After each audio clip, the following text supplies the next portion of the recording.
In 1976, a little boxing movie called Rocky was released in theaters. The movie starred an unknown actor, but what the movie lacked in star power, it more than made up in heart. It told the story of Rocky Balboa, an unknown boxer from Philadelphia who gets the opportunity to face the greatest boxer in the world. Not because he was skilled, but simply because his name sounded catchy. This is what I'm looking for. The Italian Stallion. Rocky Balboa? Never heard of him. Look, it's the name, man.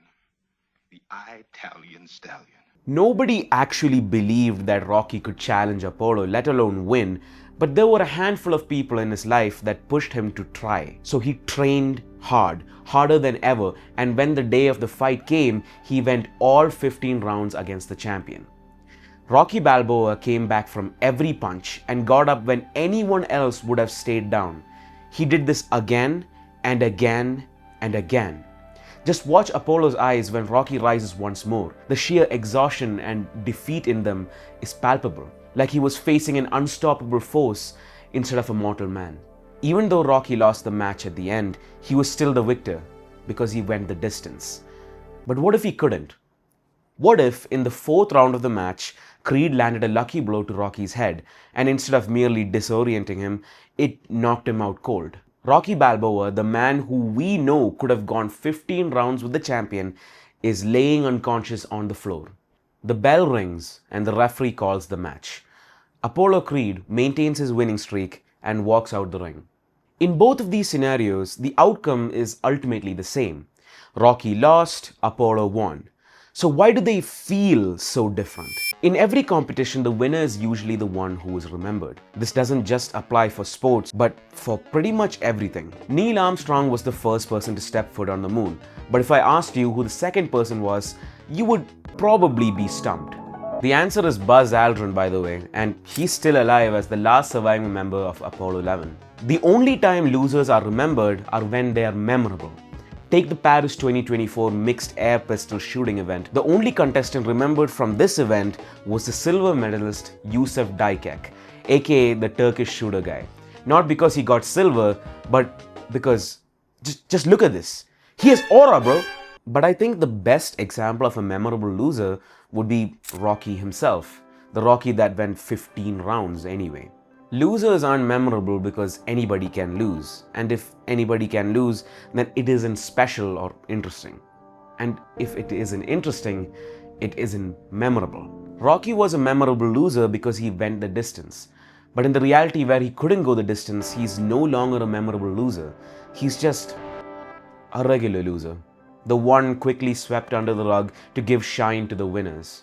I want you to consider this while watching this video, keeping in mind the fact that they both had identical lives up until that point. Is loser Rocky's journey of self-discovery, hard work, practice, and dedication worth any less than that of original Rocky's? Superbalance is a game created by a two-person team for a game jam competition. If that sounds vaguely familiar to some of you, it's probably because it's the same way I discovered Red Finger. But this is a different game jam competition and a different month.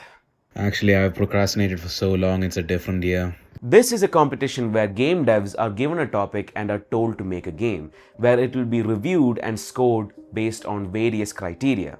A winner for each criterion and an overall best game will be selected at the end. This time, the theme was balance.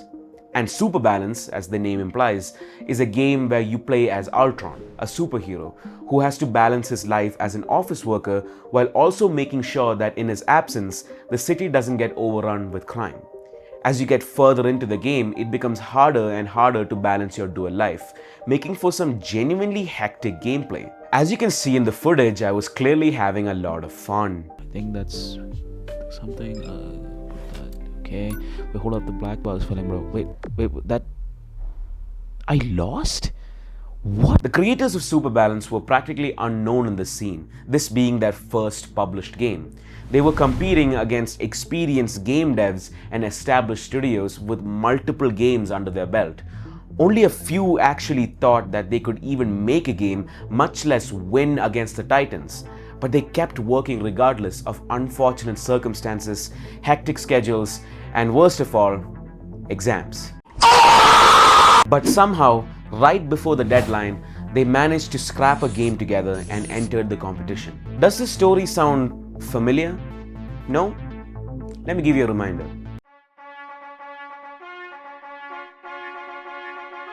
But that's where the similarities end.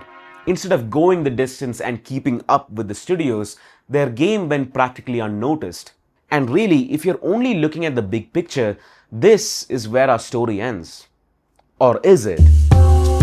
No, this is where our story ends. The creators haven't made anything since. Well, they actually made one more game after that, but if I dove into that game, we would be here for more than we already are. So let's just ignore that for now, okay? So yeah, thanks for watching and have a wonderful day, is what I would have said if I didn't want to know why it failed. I mean, there are a lot of factors, but the art looks good, the game does its job in making you feel overwhelmed.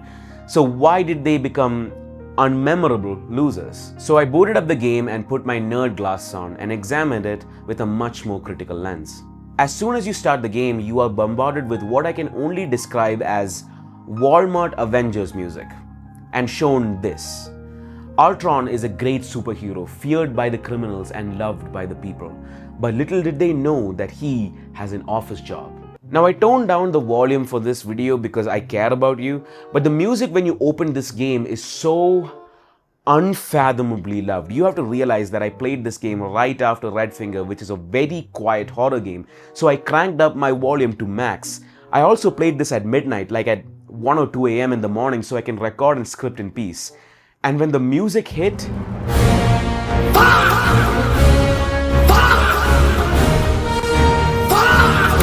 I took too long to think of a word to properly describe the sheer experiences I felt, so I thought it was just better if I showed you a dramatic recreation, okay?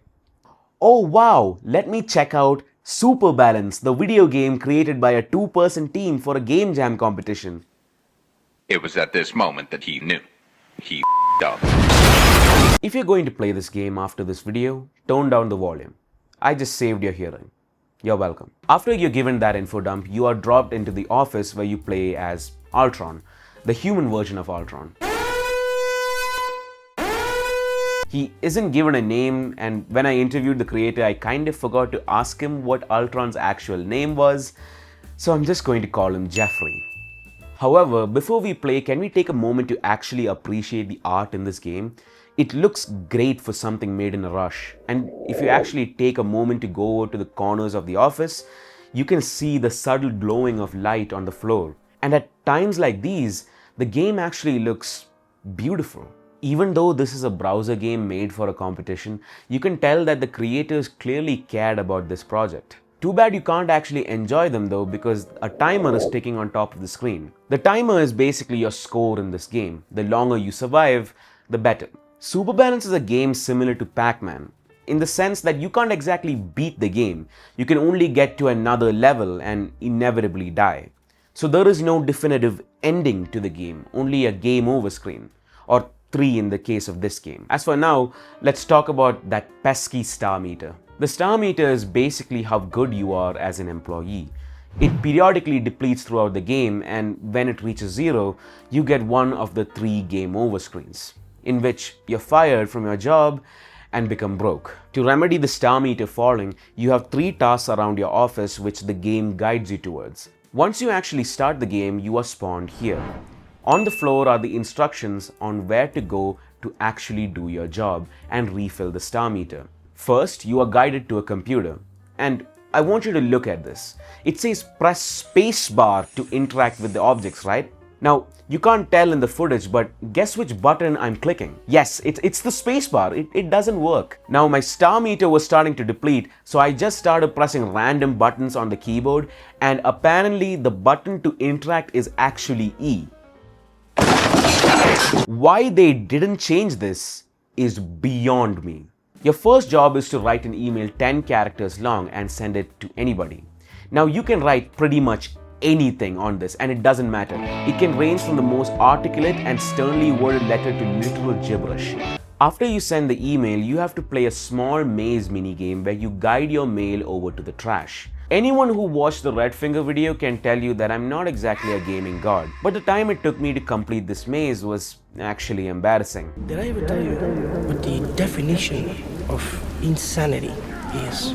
Insanity is doing the exact same thing over and over again, expecting change. And as much as I would like to show you the full footage of me failing again and again, I'm just going to cut to the part where I actually pulled it off in a reasonable time. Contrary to popular belief, I don't have a humiliation kink. Stop the cap. I rate the email a solid B tier. It's the second quickest way to fill up the star meter, and honestly, when you figure out that the maze never changes, it becomes muscle memory and you can complete it in like 10 seconds. After the email, you are guided throughout the office to the file cabinet, to the printing machine. Because the file cabinet doesn't exist. There is no file cabinet. There is no file cabinet. There is no file. Before we even start talking about this worthless piece of garbage, I'm going to put the file cabinet in D rank. In fact, you know what? I'm going to make a separate tier called file cabinet because no other mechanic in this game deserves to be in the same tier as this. In fact, you know what? I'm going to make a separate... What do you mean by that? The file cabinet is the second mini game in the office portion of the game where you have to stash files in their respective color-coded drawers. Now, in another game, this would just be a frustrating mini game. But in Superbalance, because of the baffling choice of the creators to have tab be used as the exit full screen button instead of escape, the file cabinet minigame becomes akin to North Korean torture and stepping on Legos at the same time. Okay, this is how you're supposed to play the minigame. You press E to interact with the cabinet, see the number on screen, then hit tab to exit. Look at the chart to see which color corresponds with which number, press E again and enter the file into the respective cabinet. Sweet, right? But some of you might have noticed a small problem.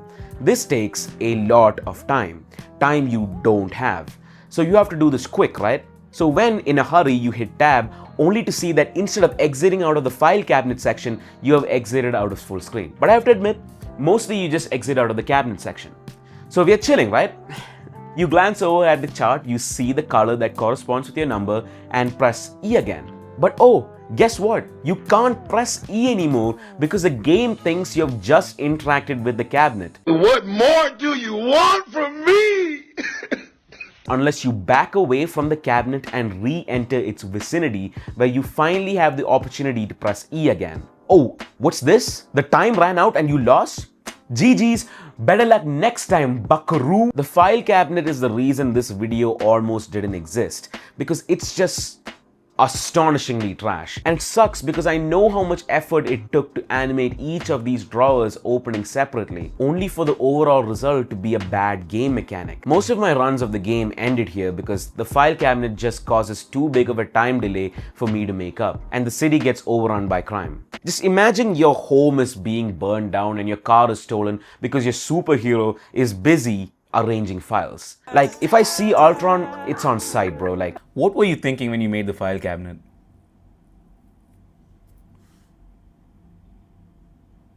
Wait, what? What were you thinking when you made the file cabinet? Why did you change the question? Okay. What made you think? What made you think it was a good idea? now all of this already makes the file cabinet bad, but while me and my friend were playing the game for this video, we found out that you can literally skip the file cabinet entirely by just alternating between the email and the third task, the printer. Did you know the fact that the core gameplay loop of the file cabinet is fundamentally broken because you can't interact twice with the same object?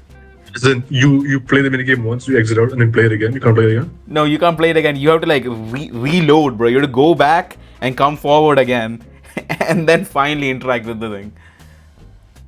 Oh, I think that was meant to force the player into doing the other minigames too. You see, the game only keeps track of the last minigame you completed and stops you from doing it again right away, which basically forces you to switch to one of the other two. So if you use the email first, you can't use it again immediately. You will have to go do the printer minigame.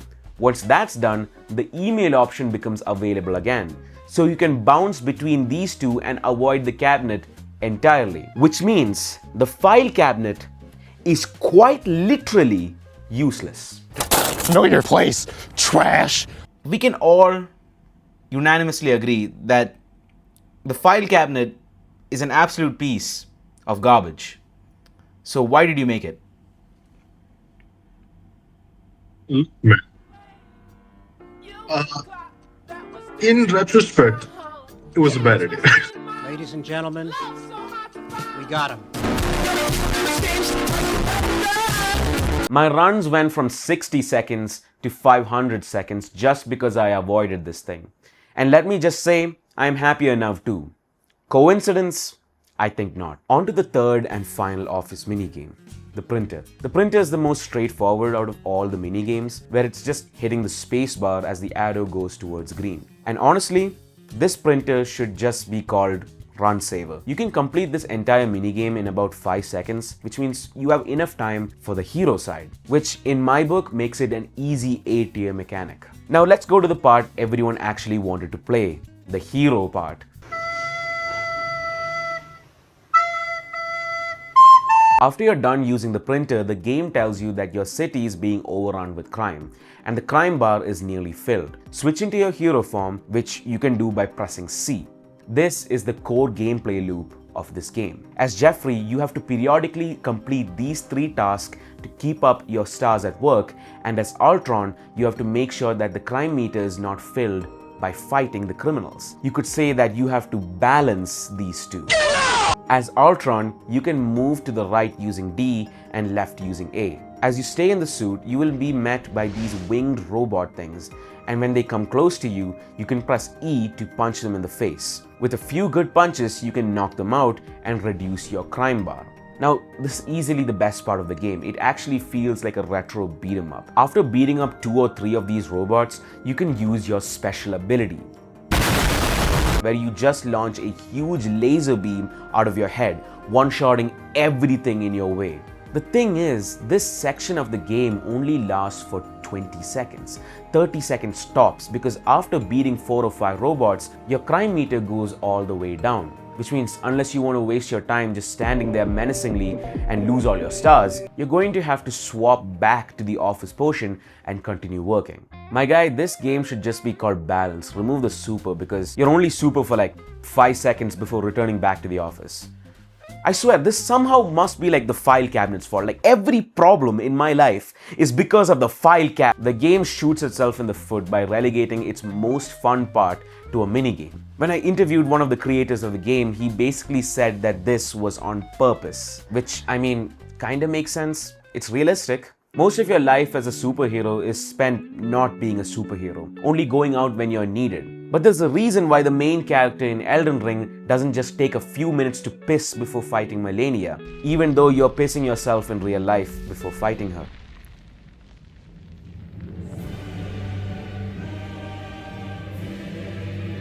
It's realistic, but it hinders the game. But that's not going to stop me from giving this mechanic an S tier, because this is easily the best part of the game, no contest. And that's it for the game. After this, you have to juggle the crime and the star meter, and if you just avoid the file cabinet, you can easily get up to 500 or 600 seconds. By that time, you start to realize being a superhero sucks and you commit seppuku. So like I said, this game doesn't have an ending. It has 3 game over screens. The first is if you let the star meter fall, then you get fired from your job. The second is if you let the crime meter fill, the city gets overrun by crime. And the third is if you die. There's also a fourth one. If you survive long enough, the game literally just breaks. You get a score screen and the option to restart the game. And that's it.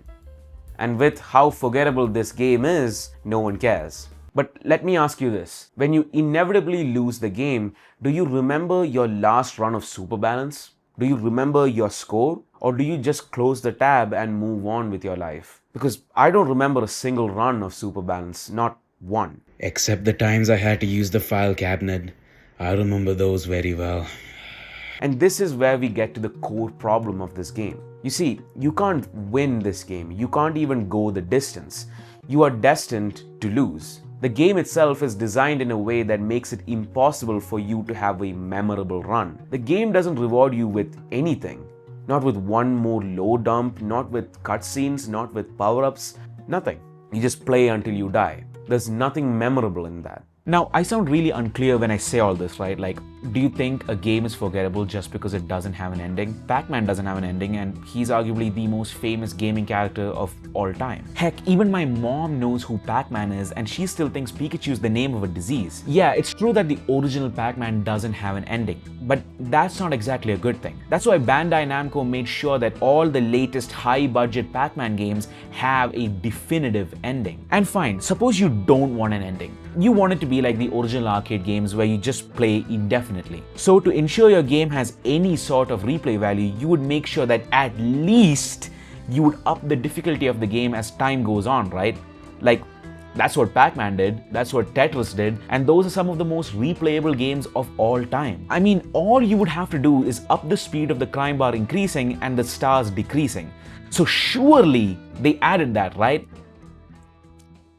Right? Oh my god, bro. It doesn't matter whether you have been playing for 1 second or 10 minutes. There is no visible change in the difficulty. The crime bar and the stars increase and decrease at a constant rate. Why?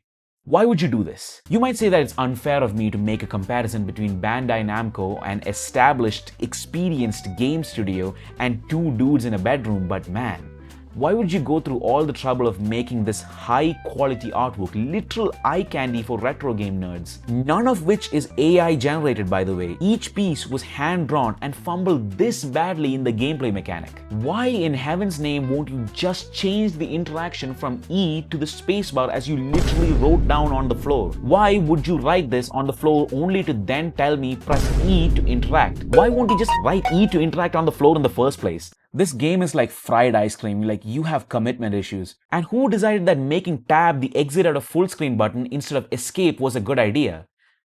And who made this piece of shit? It's like the Diamond Miner meme, but without even the faintest whiff of irony. They were so close to a game that was genuinely good, genuinely memorable, and had replay value, only to do this. Now remember Rocky? He lost, but he went the distance. And that's what made him memorable, right? He pushed himself to his limits and proved to himself that he wasn't just a bum from the neighborhood. He was a fighter. But in Superbalance, there is no distance to go. There is no Apollo Creed to measure yourself against. There is no catharsis in losing. You just lost. You're done. The end. And that's why, no matter how polished the art looks, no matter how fun the beat-em-up section is, no matter how clever the concept of balancing two lives is, it doesn't matter. And it's such a shame because the concept is genuinely brilliant. Superheroes struggling to balance their normal life with their hero life is the entire premise of Spider-Man. Peter Parker has to constantly juggle between being a good student, being there for Aunt May and holding a job, and being Spider-Man. And he fails constantly. But when he succeeds, it feels earned. That's what makes him relatable. That's what makes him memorable. Speaking of Spider-Man, I have to ask you this question, and I don't know if you did this on purpose. Spider-Man comics, his life is absolutely miserable all the time. Yeah. And by the end of Superbalance, you get to a point where you're juggling work and your superhero life, and the crime bar goes up and the work life goes, and it's hectic. And the fact that there is no good ending, did you do that on purpose to give like a nod to Spider-Man because he also has no good endings? Really, yeah, to be honest. So the question now becomes, what game does the opposite of this? What game makes it memorable?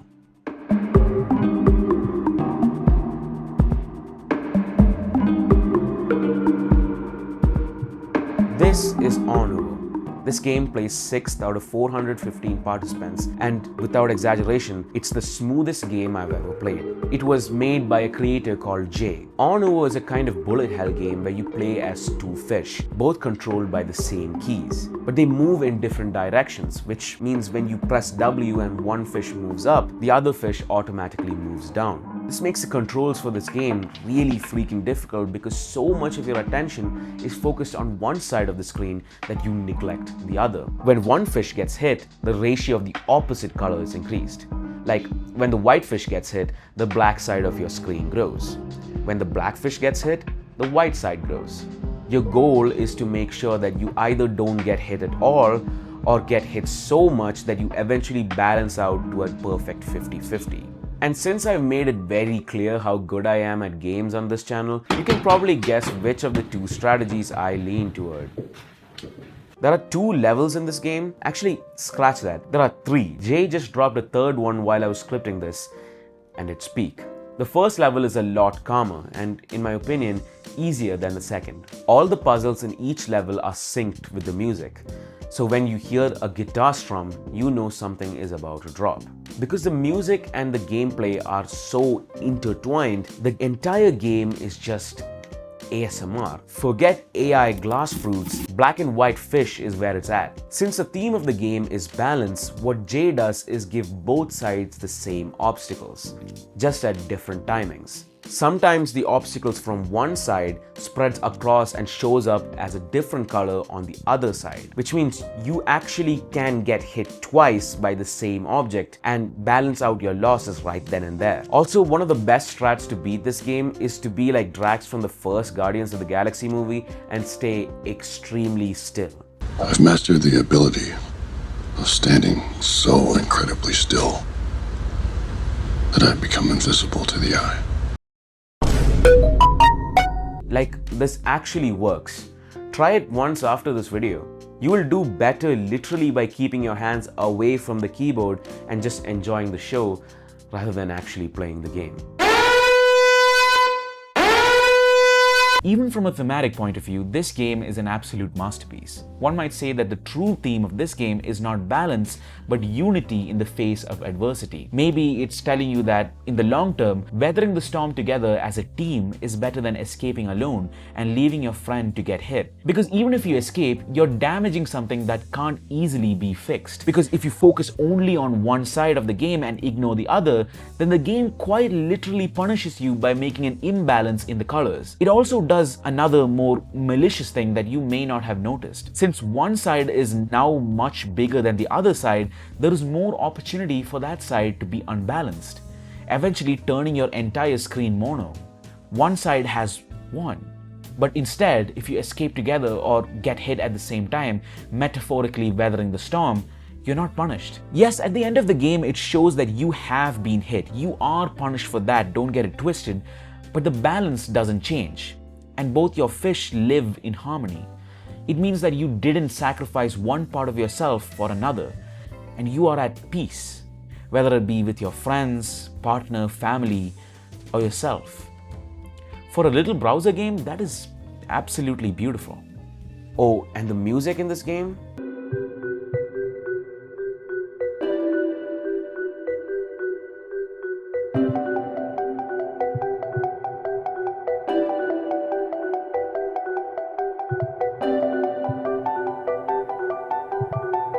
It's so unnecessarily good. Jay did not need to go this hard. Like, even after getting the final results of the competition, Jay still went and added a third level for no reason other than they just liked it, I guess. Honestly, I could gush about every little aspect of this game for hours and hours, but my point is this. Even though On Uo is this good, it still couldn't crack the top 5. Which means there are 5 games that are arguably better than On Uo. And there are some games a little lower on the list that you should see.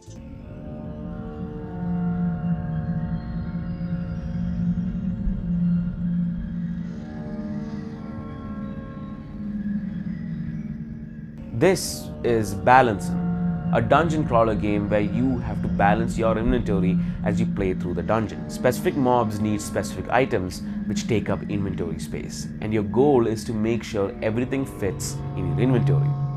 I unironically played this game for fun when I wasn't scripting for this video. In fact, when the results were about to be announced, me and my friends were positive that this would make it to the top 10, maybe even top 5. But no, this game was placed 24th in the overall ranking, with their biggest win being a 7th place in the graphics department. If this game, with its amazing graphics, animation, gameplay, and the sheer fact that it was made by a team of 4 people with previous experience, placed 24th, then what was Superbalance going to do? Superbalance at the end of the day was a game created by two busy students, too stressed out to even properly playtest the game before publishing, which led to very obvious mistakes that could have been fixed rather easily. And in the end, Superbalance got ranked 120th best game overall, with its greatest feat being number 112 in graphics, with a raw score of 3.4, which is admittedly pretty impressive. These results were good, but not good enough. And when I asked the creator of the game, he mentioned that even though he wanted to score higher, this was more or less what he expected. And thus ends the story of Superbalance. Rajat has confirmed that there are no plans for a sequel or any updates to this game, and the mistakes in this game are a lost cause. Look, even though I made a whole video about this game, I'm not gonna sit here and say it's a good game by any means. It's impressive for a pair of high schoolers, but that's about it. It is literally one of the games of all time. A game you play and quickly forget because it's not worth remembering. But you know what is worth remembering? The fact that this game was made at all. There was no reason for both of the creators to pour this much time and effort into Superbalance. They did it because they were passionate about it. I know they put hours and hours into this game because Rajat, the artist and co-creator, is one of my best friends. In fact, this interview here, yeah, it was in the middle of us playing on a Minecraft Cobblemon server, trying our best not to laugh because we were trying to sound professional. With all that said, let's talk about Rocky one more time. You remember in the beginning of the video I mentioned that Rocky wouldn't be remembered if he had lost to Apollo in the 4th round instead of going the distance? It's true. Rocky wouldn't have been a legend if he had gotten knocked out like an average boxer. It's only because he was extraordinary that he was remembered and celebrated. But even if he did lose in this match, one thing that never changes is who Rocky is. Real victory isn't about knocking out your opponent in the 1st round. It's about how hard you can get hit and keep moving forward. How much you can take and keep moving forward. My last question to Rajat in the interview was, Do you think that making Superbalance was still worth it in the end, even if it didn't meet your expectations? Oh yeah, definitely. all these creators who entered this competition have their own unique stories. Stories that probably aren't going to be told. But you have to remember that there are Rockies out there. Those who get knocked down early but keep moving forward because that's just who they are. Don't be surprised if you find their names on the biggest games of tomorrow. If you enjoyed this video and want to play the games I've mentioned, I've put them in the description. And I encourage you to give them a shot and support the creators. With all that said, thank you so much for watching and have a wonderful rest of the day. Goodbye.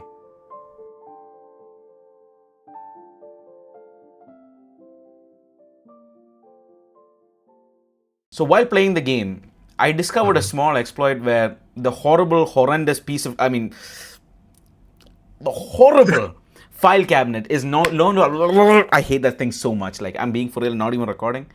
That is the worst ever, bro. Why would you make this? Why would you make this? Why did you do this? You did this, didn't you?